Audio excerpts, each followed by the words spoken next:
Adelman. I'm a real estate broker. I started in real estate in the early 50s, and the company I was with, which was very aggressive, if a salesman didn't do a deal a month, on average for 3 months, he was dismissed. And I was able to do 4 or 5 deals in the first month that I was in the business. Primary thing that I enjoyed mostly in my career in real estate is the friendships I made over the years. I have people telling me that they felt that the start that I gave them was influential in their success over the years. I took my grandchildren to visit a very successful broker in California, and I just delighted in the fact that he said to my grandchildren, you know, if it wasn't for your grandfather, we wouldn't have any of all of this.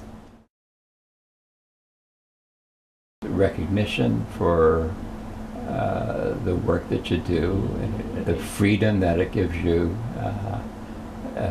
to decide when and how you're going to work. When you match people up, it's almost like matching a couple up for a life relationship when they find the home that they're going to be happy with. You can't put the business right in front of yourself, because you can't do a good job if you're not prepared to handle the job yourself.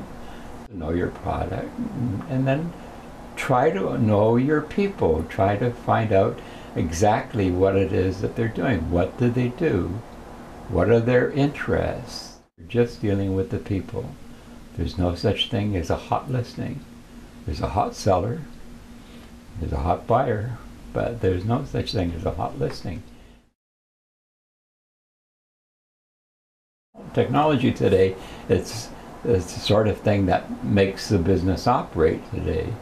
A lot of us tend to dwell too much on understanding and working with the new technologies, and instead of just concentrating on the business as it is.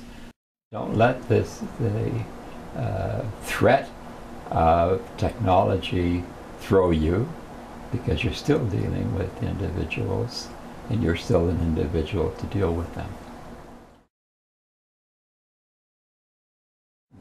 But I do know that over the last 100 years in the Toronto market, even though there have been some drops in the market, there's been a consistent rise in the market all the time. I would say to anybody, if they're going to thinking of investing in real estate, buy something that you feel you can hold for 30 years.